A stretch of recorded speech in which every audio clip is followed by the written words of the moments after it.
This week on Pivot with Purpose. They're going to send us off to a country. We don't know what country. There's a social aspect of it and there's a geography aspect of it. And I'm like, I don't know jack shit about geography. Like, I was watching the Olympics and I was looking at the flags, and I keep telling this story because I'm like, I got nervous. I saw Yemen. I said, oh, I know that. That's a currency. It's not. It's a country. Yen is the currency, not Yemen. Hey friend, you're listening to Pivot with Purpose. This is my show where I pivoted from shit I'm 30, where I was dreading turning 30. I had a failed marriage, failed engagement after that, and I don't have a relationship with my immediate family. But through it all, I came out the other side with a thriving business, an unexpected radio morning show of my own, and a platform where I can reach millions of people and help them walk in their truth. I am now celebrating every step of my journey into continuously finding my purpose, the good, the bad, and the ugly. Sometimes this journey looks like shit, and it probably sounds even worse, but it's still our journey, and I'm learning right along with you to enjoy it. There's always a rainbow after the rain falls. Now, if you need advice in pivoting in any aspect of your life, relationships, career, spirituality, send your questions or story to askcarla@gmail.com or shoot me a DM at Carla Wilmaris. Now, let's start the show.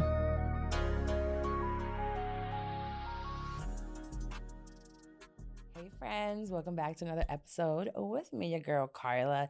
Today is just me. We're going to hang out, so sit down, get your water, your wine, your blunt, your coffee, your tea, whatever your vice is. Or if you're at work, put them headphones on, okay? I'm just kidding, it won't be that bad. But I'm glad that you're back for another week.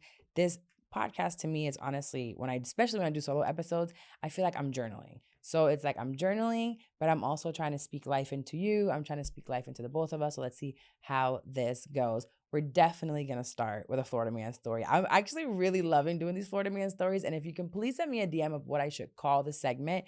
I don't know. I feel like it needs to be something fun, but Florida keeps us on our toes. Now, this is funny, actually, why I'm going to do it. It's funny, but not funny. So have you ever felt like you wanted to use somebody's handicap sticker? I get so mad because I feel like I should have a handicap sticker. I feel like my disability of ADHD should have a handicap sticker. I don't remember what my car is half the time.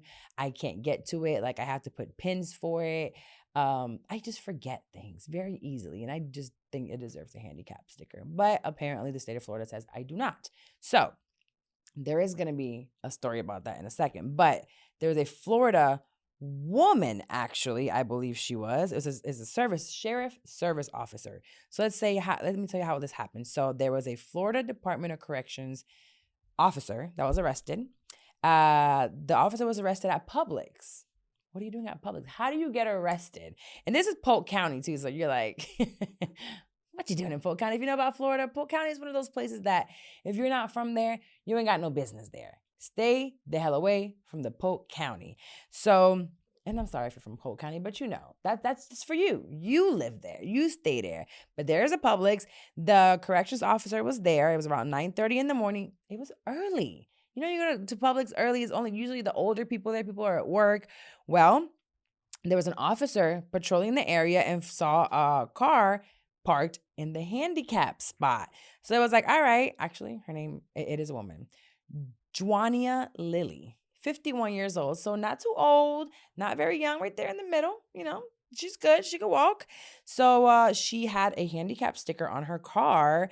But what looked like when the service officer passed by, when he ran the card number, it pulled up that it wasn't the driver. So when they asked the woman, like, whose plate card is this? She was like, oh, it's my mom's.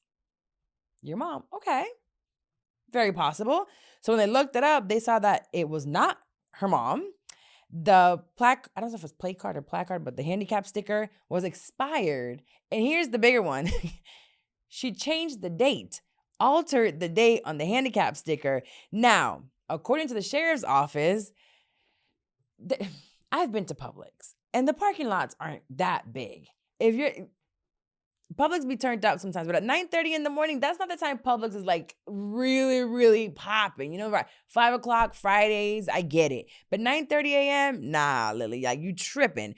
So apparently they found the owner of this handicap sticker, and the owner said that she lost her permit back in April 2023. So this woman changed the date. Now, when the corrections officer, Lily, told the officials that she got it from the owner because she said she left it in her car while she worked as a Lyft driver part-time.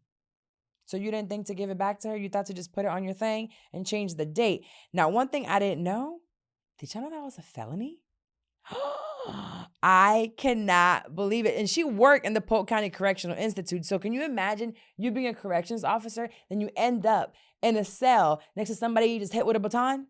Because of a parking permit, because you didn't want to walk a couple extra spots. Nah, baby.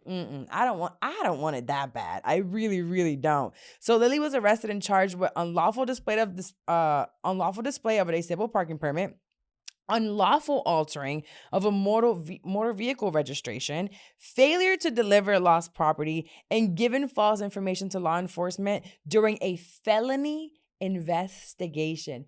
There is no way. Ain't no way. So if you've been thinking about using somebody else's stuff and it's expired or whatever else, stop. Stop right now. Now, I'm dead ass. I really, really want a handicap sticker. I feel like I need one, and I feel like I needed it with Psalm. And this is a lesson here. Closed mouths don't get fed. So I've been joking around the whole thing that I want a parking pass. And I recently went to go get a title for my Toyota, my old car, because I'm going to sell it. So I had to go get a replacement title, and I hear someone next to me speaking to the other window, and she was like, hey, something autism and a doctor and something else, and I can't really figure out what they're saying. It was in Spanish, and I'm like, but I heard autism. And I said, why is she's not with anyone, and she's not the autistic person, because from what I can hear, she's talking about a child of hers or someone related to her. And the lady was like, something, come back. So when she left, my girl comes back with my title. I said, hey, I'm not trying to be nosy, but kinda. I heard the lady next door talking about autism, and I want to know what it is that you will come into the DMV for at all when it comes to autism, like tags and title. What can they do? What can they not do? What are any services? Because at this point, we're going to talk about it. Psalm has officially been diagnosed with autism. So I said, well, what can I do? And she said, oh, here's the paper. It's for a parking disability sticker. Take this to his doctor. They'll fill it out, bring it back here, and we'll give you one for me, for us.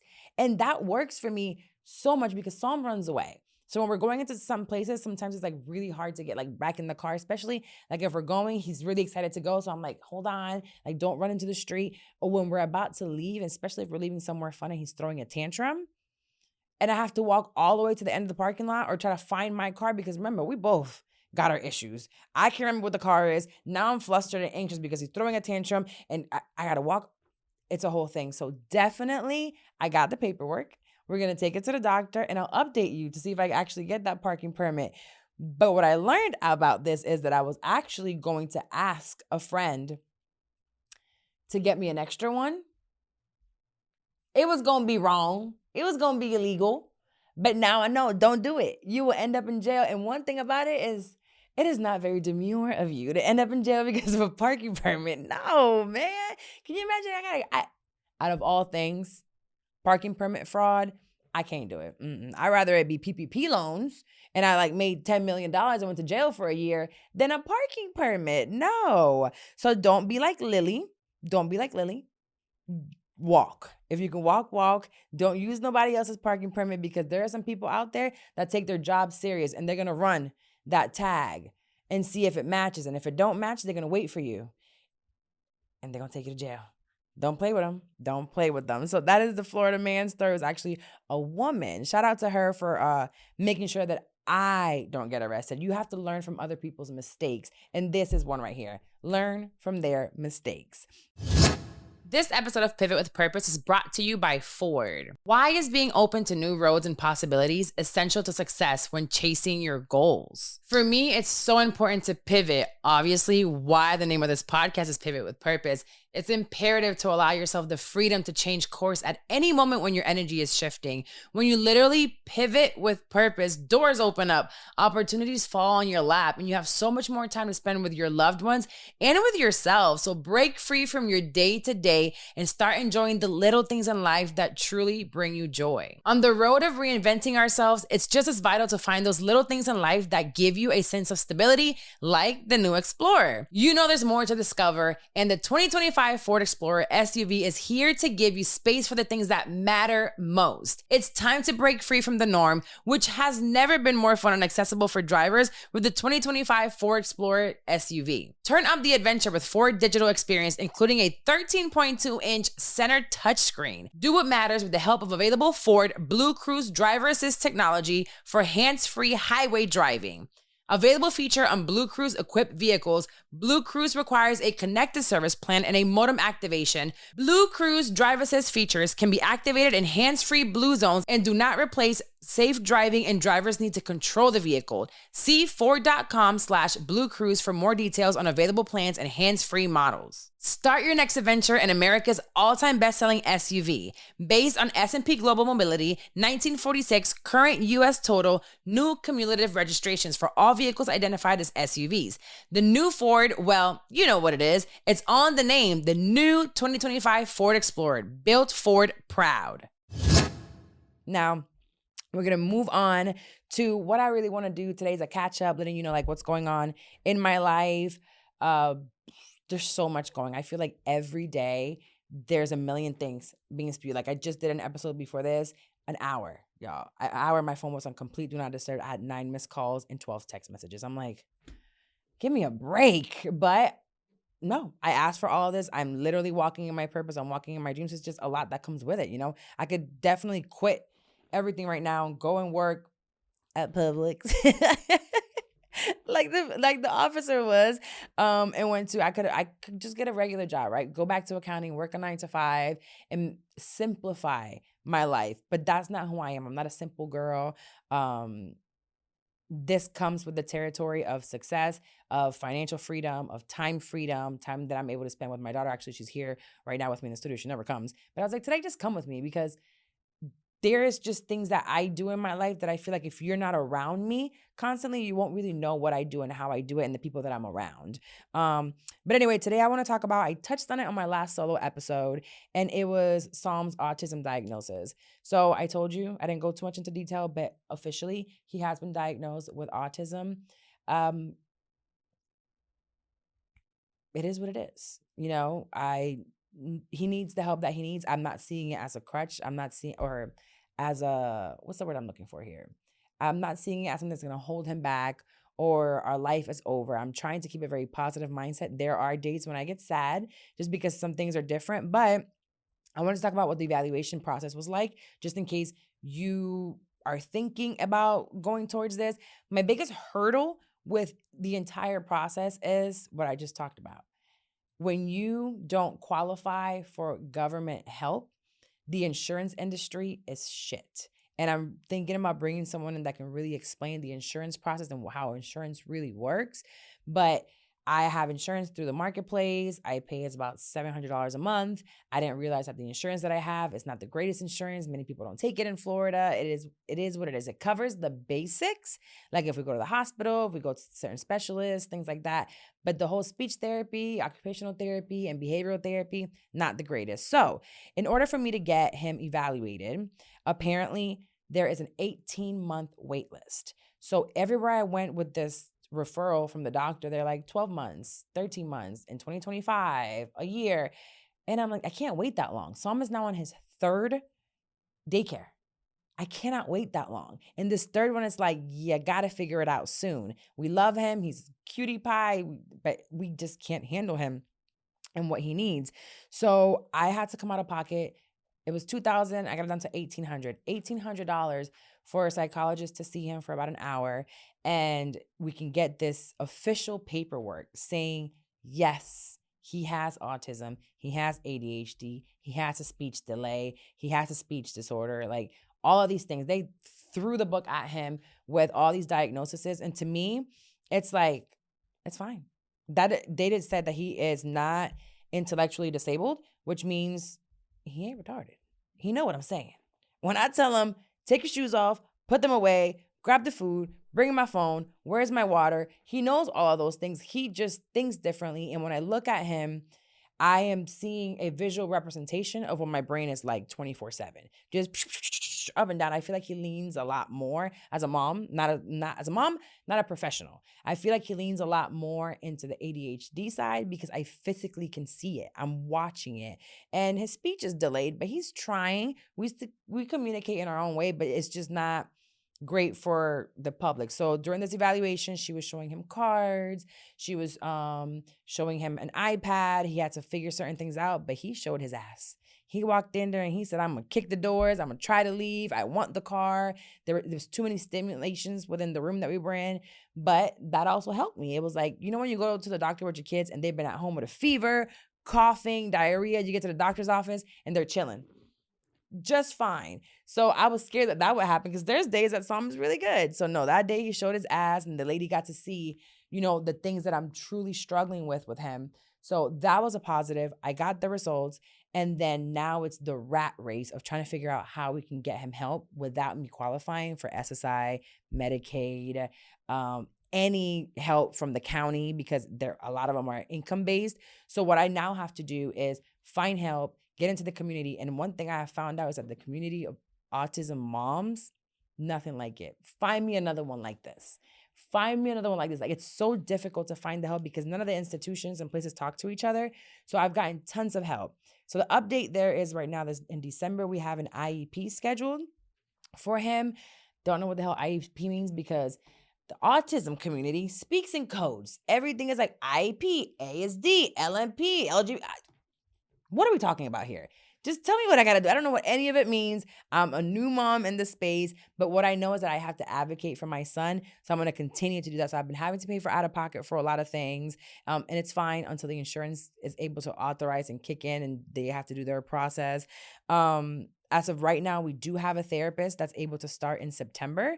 And we're just waiting for insurance to approve and for them to send out like his treatment plan that we need specifically for ABA therapy. Again, don't know what the hell ABA stands for, but I know the B is behavioral. So I got that part. But ABA therapy is what we're trying to do right now. He's in speech therapy, but they'll also add speech therapy, occupational therapy, all the fun stuff for him to be able to just lead a better life, still within the realm of the way that he thinks and acts. I don't want to change him. I really don't. He's full of life. He's so funny. He's so energetic. I don't want to take that away from him, but we do need to be more proactive throughout the day and for things to work out and for us to not get so frustrated. So that's really what I want to get rid of. So we'll wait till December. Hopefully September we'll have him in ABA therapy, and I'll continue to talk about the progress with Psalm just because that's my baby. That's y'all's internet nephew. And thank you for your support. Thank you for your emails. Thank you for your DMs. Everybody that supported me when I was freaking out, like I don't know where else to go.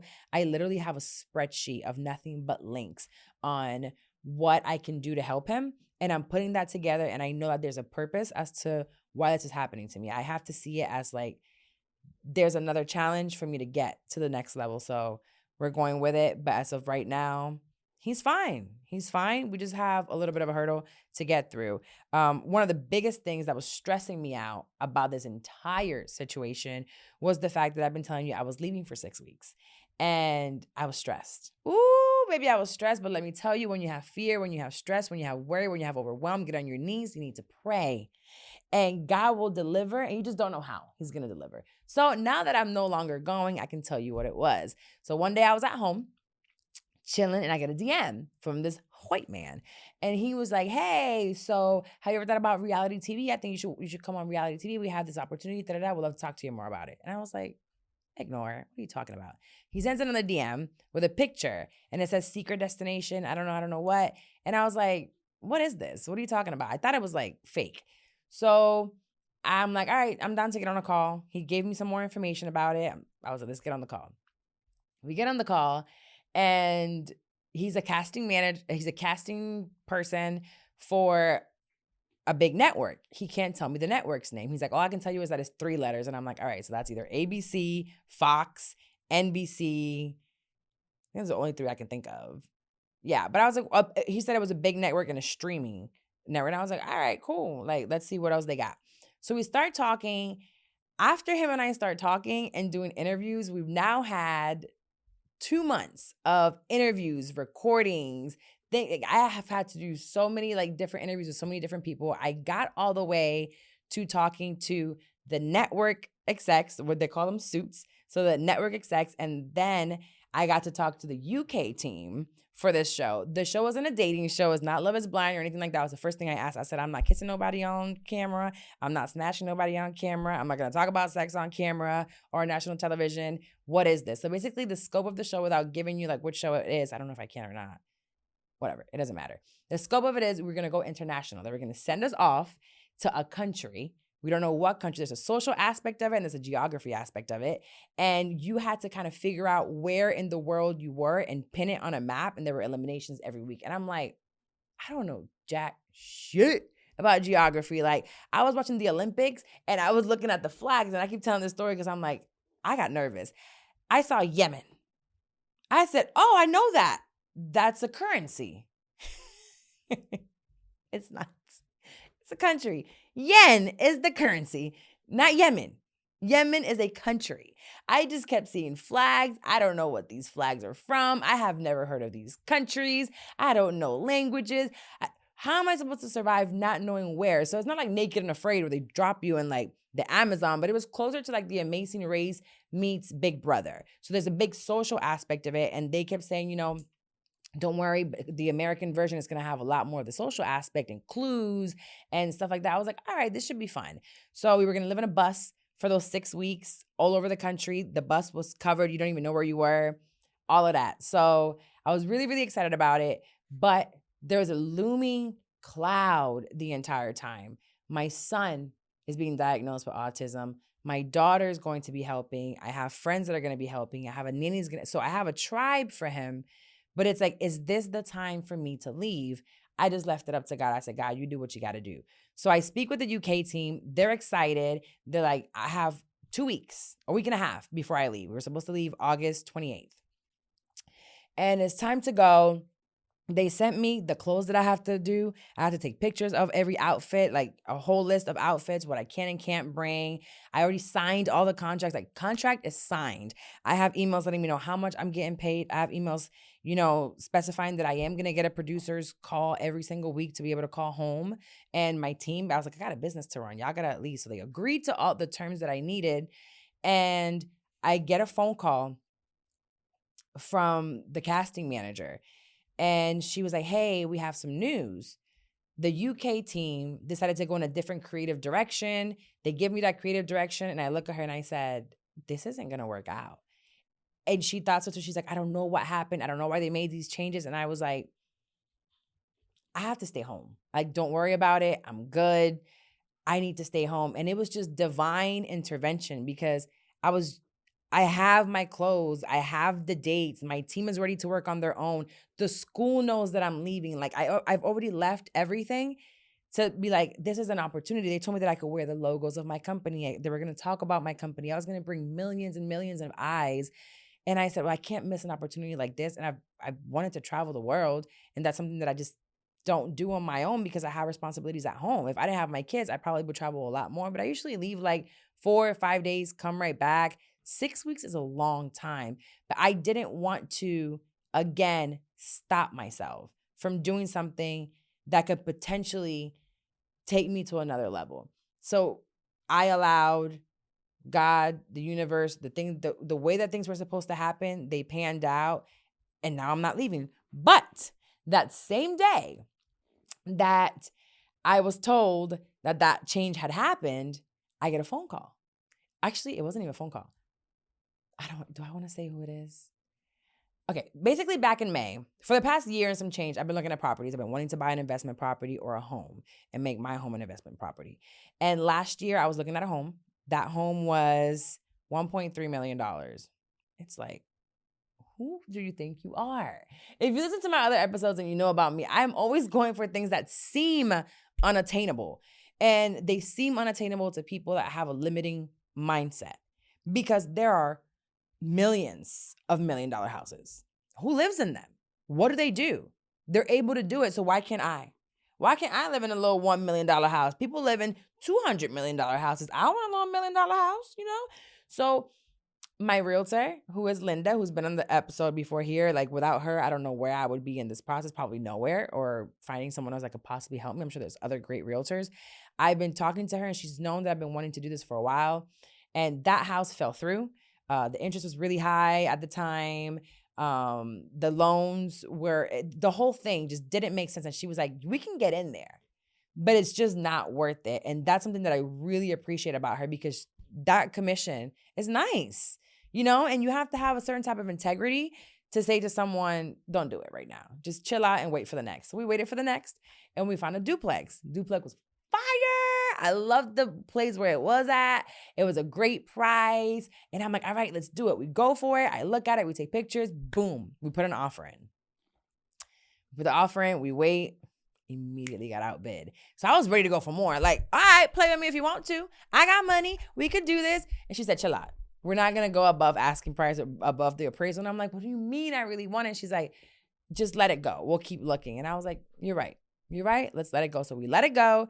And the duplex was in it. I really wanted a multifamily home.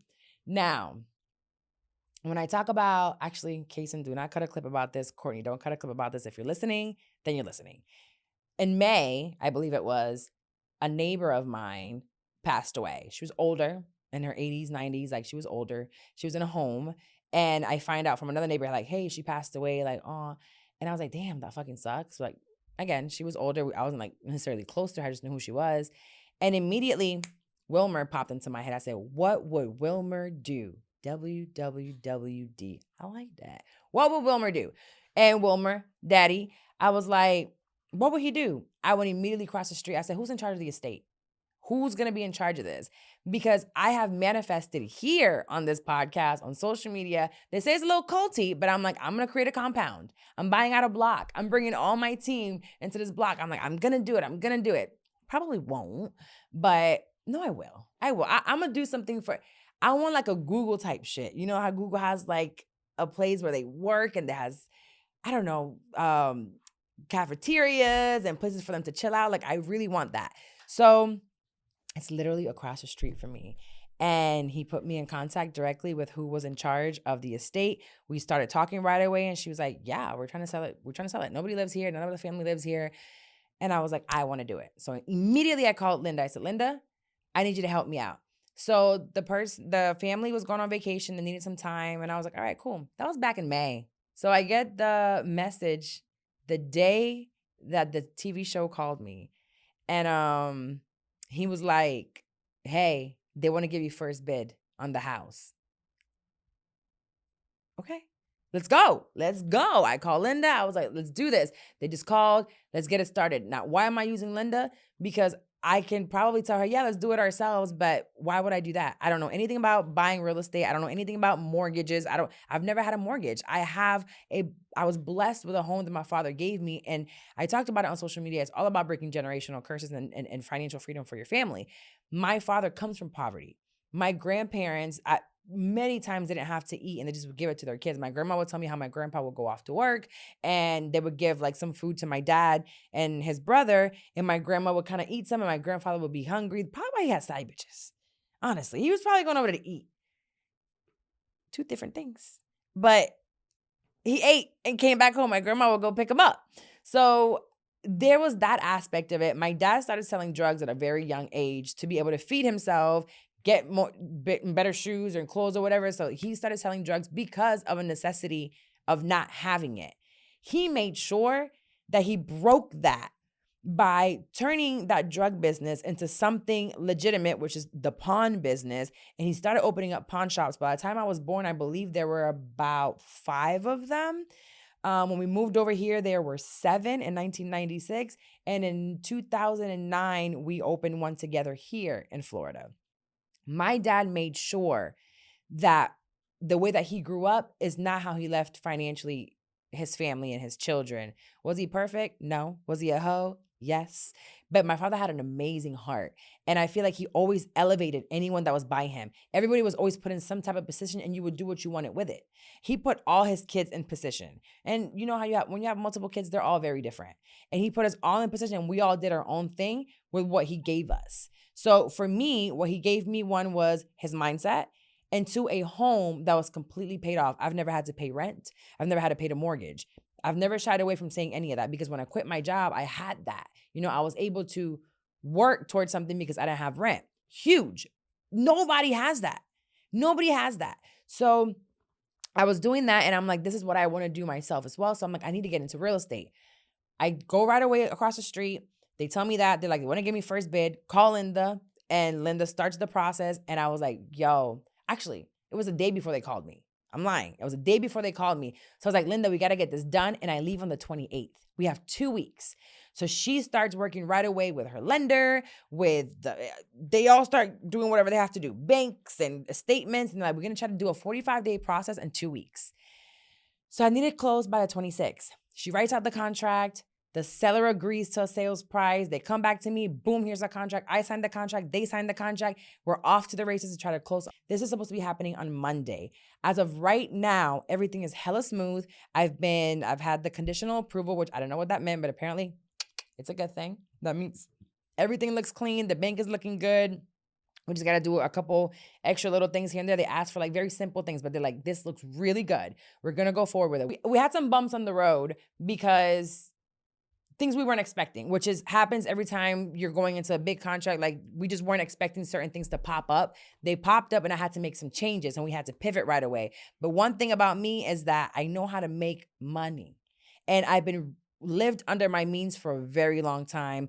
My credit cards are paid off. My car payment is on auto pay. I might not pay my light bill and it constantly gets turned off every month. I'm typing away and then all of a sudden, the lights turn off in my house. And it's like, what happened? I didn't pay the bill. But they won't let me do auto pay because I haven't paid it so many times, which makes no sense. It makes no sense. So Duke Energy, get it together. I got ADHD. It's a disability. I might have to submit something. But the point is that I've always been very responsible with my money, irresponsible with some other things financially that I've made mistakes. I've made late credit card payments, so don't feel bad about that. We've all done it. I fucked up my credit at 18. But one thing that I didn't have was guidance. I knew my dad had great credit. I knew that he knew how to work his money, but I never asked or was taught how to manage it, just how to make it. So I've just always known how to make it, and I learned to live beneath my means. So I never overspent. I was always very conscious of what I did. So because of those choices that I've made, and I'm now 37 years old, so I'm not talking about being 18, 19, 20, I have the capital to be able to put towards this. It's a great price. If I would have left August 28th, I would not be here for a closing. And this is not something that I can do a power of attorney or a signed letter. I have to be there physically. And if I would have left to this show, I would not have been able to be there for the closing. So right now, with prayers, with faith, we're going to close. So hopefully by the time this comes out, we already have something that might have happened and I'll give another update. But this is more of like steadfast. The real estate journey has been a journey. I don't know anything about it. I'm a single mom. I don't have help from either one of my children's fathers growing up, right? It's all on me. It's harder. It takes longer. I'm trying to have my values still align with every and anything that I do, from business to the people that I work with, to the people that I'm around. And I think it's all lining up with distractors, because it's like, oh, you're doing great. You have all this money. Boom, your son is autistic. Boom, your son has ADHD. Bam, he doesn't talk. Bam, you have another $10,000 bill here. Boom, your accountant is just asking for more money and more money and more money. And you just have all of these expenses, and your daughter is home and you're trying to do the best thing for her. And you're trying to do the best thing for your son, and you're trying to do the best thing for your team. And I'm like, I'm being pulled in every which way, but everything still is aligning. So it's still aligning for me. And if you're a single mom and you're thinking like, I'm never going to be able to get a home, I'm never going to be able to purchase something, shut up.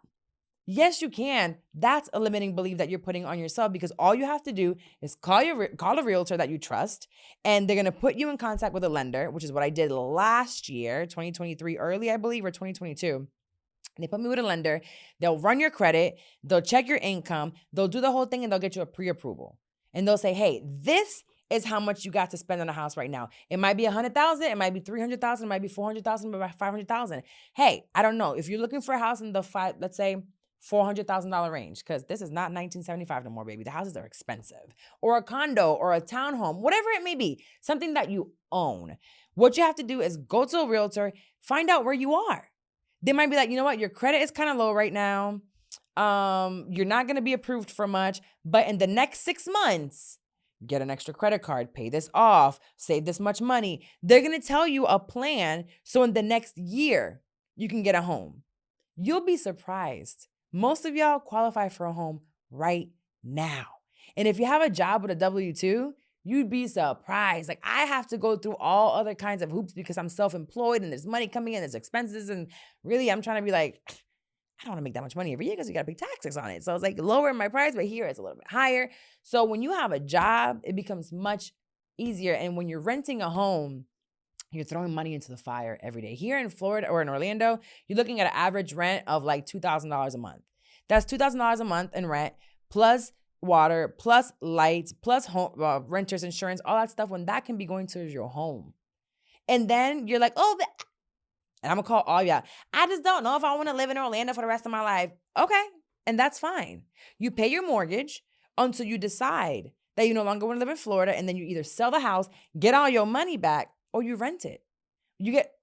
I don't know, but what if one day I lose my job and I can't pay that mortgage? Okay. You can get a roommate. Get somebody to live with you and pay part of that mortgage with you. You know what I mean? Like, there's so many things. Oh, wait. Oh my God, no. The way I see that homes need repairs, nah, I just call a repair person. Okay, that's fine.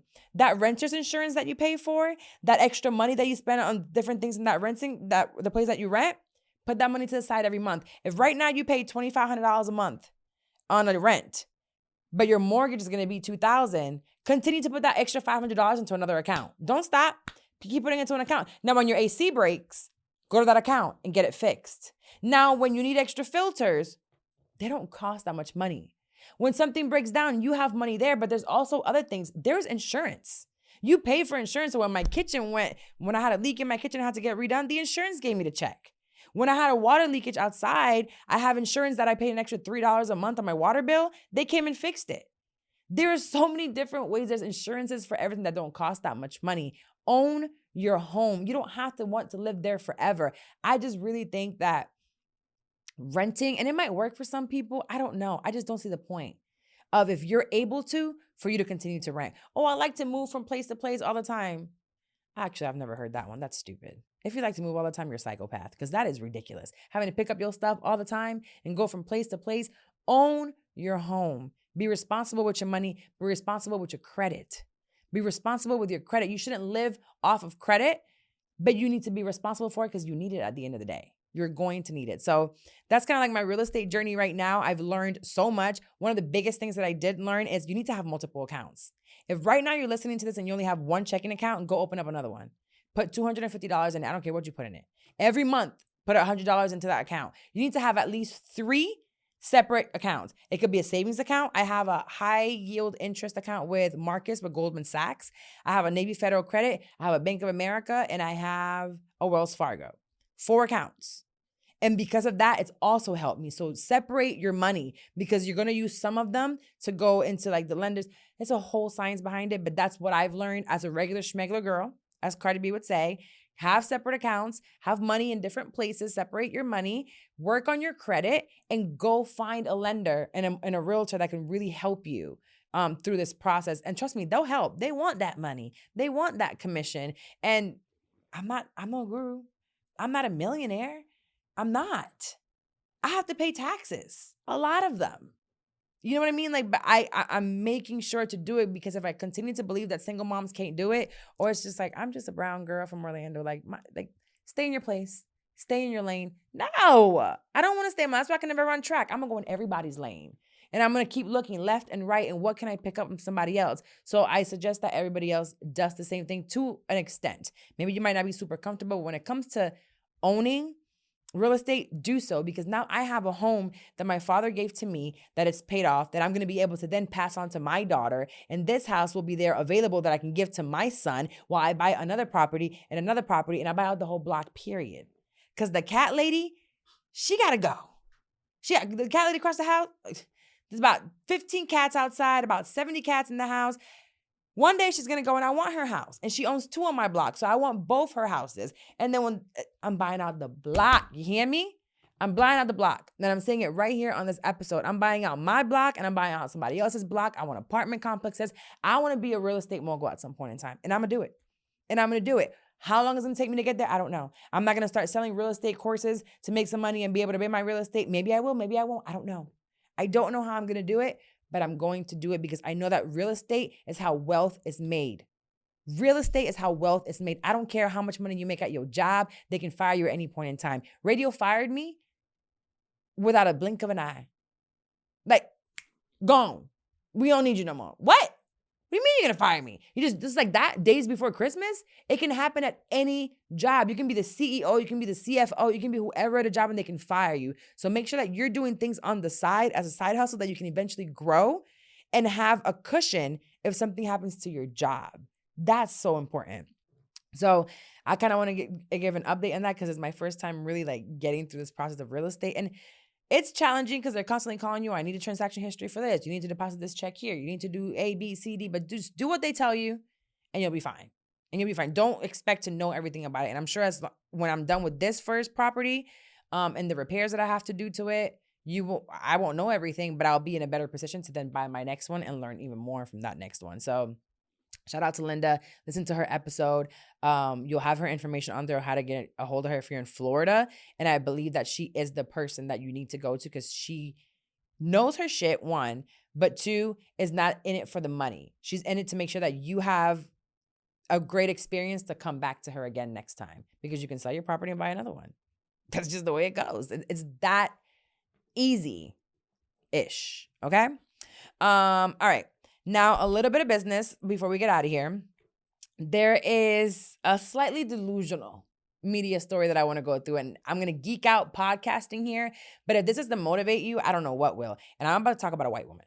I am. Shocker.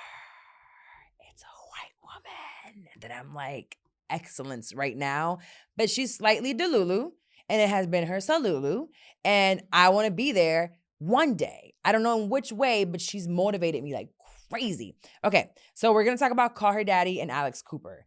If you don't know what Call Her Daddy and Alex Cooper is, you've been under a rock. But in the podcasting world, it's a show and a host that has catapulted and changed the industry and how the industry is viewed. Call Her Daddy was a podcast, and it was Alex Cooper and Sophia. It was 2 girls from New York. They were doing the little show, editing and doing their own thing when Dave Portnoy found them from Barstools, brought them onto Barstools and gave them a contract. The contract, I'm not really sure what it was in the beginning, but they were getting paid much better than they were beforehand. And it was like, just create the contract. They take over everything else, production, marketing. They put them in position, and these girls blew up. It was a sex-based podcast, which is not a shocker. White girls, sex-based is going to take off. Advertisers were loving it. The world was loving it. I know Black girls, Spanish girls, Asian girls, white girls, everybody listens to Call Her Daddy. Love that for them. Not a hate in my bone. Different from me, different from my content, but they were doing it. So in 2020, this show that is now massive, there is a New York Post article that reports that the girls are fighting. Yeah, and that they're fighting with each other and they're fighting with Barstools, who signed them on. So that happened in May of 2020, and then a day later, they put out they were putting like cryptic messages and stuff on the name of their shows, like the episode names. There was like some cryptic messages in the titles. Let me see if I can find those titles. The name of those titles were, oh man, it's moving really slow. We can cut this out. Okay, so episode 72, Prisoners of Azkaban. 73, Supla, which I don't know what that means. 74, It's Over. So they had that going on for like weeks. They were putting, people could tell something was going on. So then they put out in April, they put out a statement saying, we're always transparent, daddy game, which is what they call them. They're like hashtag free the father. So now we find out that they're trying to get out of this deal with Barstools for whatever reason. Cool. Now, I'm just going to speed things up a little bit. In May, Dave Portnoy comes out and he puts an episode on their feed when they stopped recording saying, I'm losing $100,000 a week. That's how much money this podcast was making. He's losing $100,000 a week that they don't record. So they get together. Sophia wanted $1 million and they were in talks and Dave was trying to give them $500,000 each a year until they finished their contract. Somehow, some way, they weren't really talking to each other. Sophia brings in someone they call the Suit, which is her boyfriend, and he shops her off to Wondery. Wondery gives him a deal, but then Dave Portnoy gives them a better deal, and Alex is like, let's take this deal. And she's like, no, we're not taking that deal because then my boyfriend's going to look bad with Wondery. It's like, who gives a fuck about your boyfriend, girl? We're about to get this deal, and you're doing really good. So somehow, some way, that contract was breached. Sophia gets the boot. Alex stays, finally gets out of the contract with Barstools, meets her requirements, gets out of that contract, and Spotify signs Alex Cooper and the Call Her Daddy podcast for a $60 million 3-year contract. These are regular ass girls. And that's when I tell you, you gotta be a little delulu to think that out of a podcast that you record at your house, little vlogs that you do walking around New York City, is going to get you $60 million as a solo podcaster, but it happened for her. And I remember like this whole thing, I just think of me and Mandy because we call each other. It's like, did you see this? Did you see that? The episode's out. Da-da-da-da. They said this, they said that. Like it's been a whole thing for us because we're in the industry, right? So it gives us hope at the end of the day. I do know that it's different because it is a white girl. The white and black and Latino podcasting world is different. We're in America. We get it. But that doesn't mean anything to me. That just means to me, keep going. So she finishes her 3 years with Spotify. She's doing amazing. The Olympic comes up. Alex has her own show with Peacock for the Olympics. Like this girl is everywhere. Her content starts to change and evolve, which I love. Like, I don't think I've ever listened to a full episode. Maybe 2 full episodes of Alex Cooper and Call Her Daddy. I'm just constantly watching her trajectory, how she's moving, what she's doing. And she now just announced this week, I got a phone call from Mandy. I was working. I was doing something. She's like, did you see? And I'm like, what? What happened? You get the news? And I'm like, bro, I'm working. Like, I haven't gotten on my phone yet. And she's like, $125 million. And I'm like, huh? I'm not hearing her. And I'm like, what? She goes, Alex Cooper just got a $125 million 3-year deal with Sirius. What?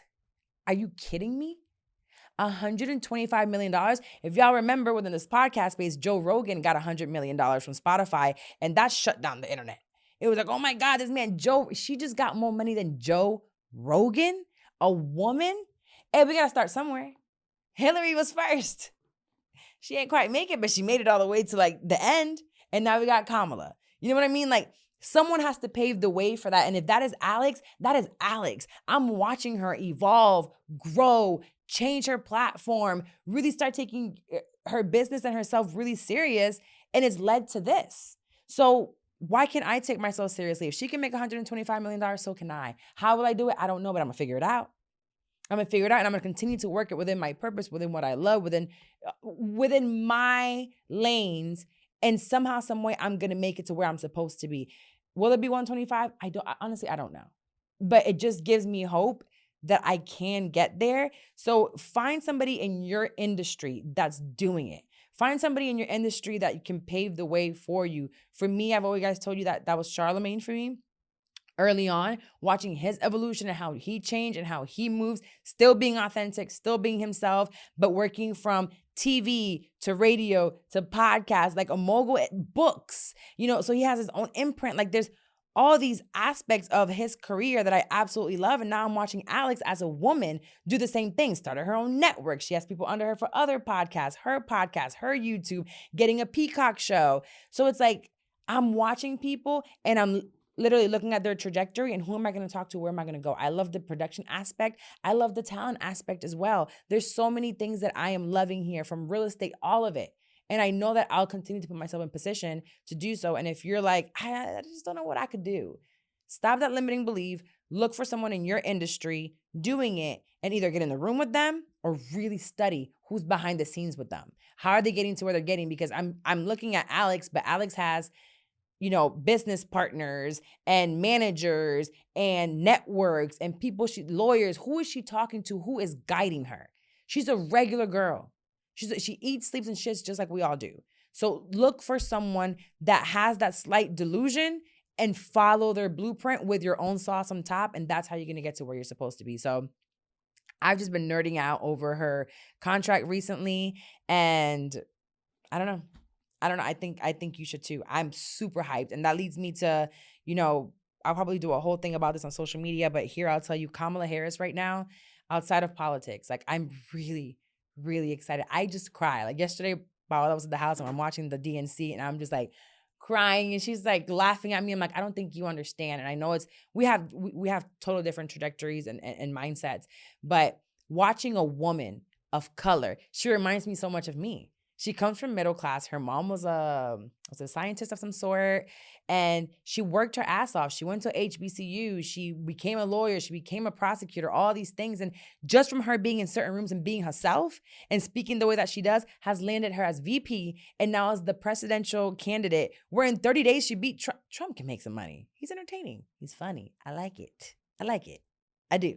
It entertains me, but not as president and not to rule and to lead our country.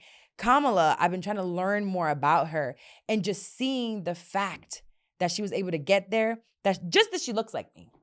Just the simple fact that she looks like me has me hyped. Like, you can't fucking tell me I can't be president. You can't tell me I can't be president. I don't want to, but I could. And when I watch her walk out there and give her speech and there's a stadium full of people just screaming her name and with hope, she's giving people hope. She's giving women like me hope that if you walk in your path, in your purpose, if you're true to yourself, there are factors. Yeah, she's been there for 4 years. This is not even a politics thing. It's not a politics thing. For me, it's just, I want to be part of this that's going to be in history books. A woman president of the United States of America, I ain't gonna be able to tell me shit when I'm out here in business calls. When I go to places, it's like, I'm a woman and I'm of color and so is my president. You can't shut me down. Like, the world is not gonna be ran by a white man no more. We had a black man and that was dope, but that Obama didn't hit me. Maybe I was too young. I was 18.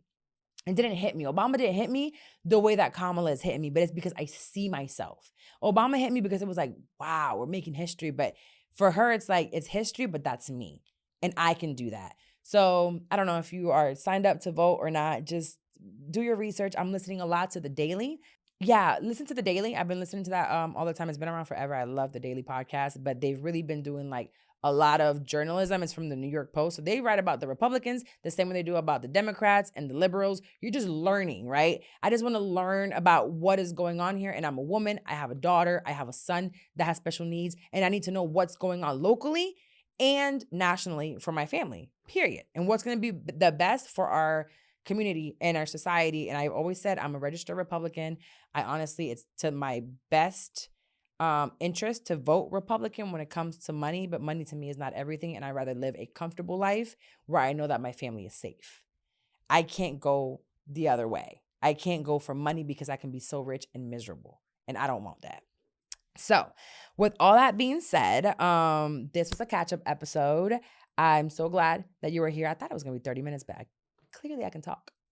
I'm a talker. I am. Come back for another episode next week. I have some big changes. We're in August now. You won't see it until November, but stay tuned. I really want you to make sure that you are subscribed to the show on YouTube, on Spotify, Apple, wherever you are, because there's going to be a big, major change. You're going to fucking love it. So be invested. I love you. Take care of yourself. Whatever you learned here, you can email me. You can DM me. I love y'all's messages on social media telling me like, you're inspiring me. And I'm like, this is just my life. This is just my life. And if I can touch one of you, I already made a change and I've done more than that. So I'm going to continue showing up. It's hard showing up sometimes, even in the midst of all this chaos, but I'll be here. If you want to start your podcast, let me know. IdeaLaunchPodcastProductions.com. That's me. See you next week. Goodbye.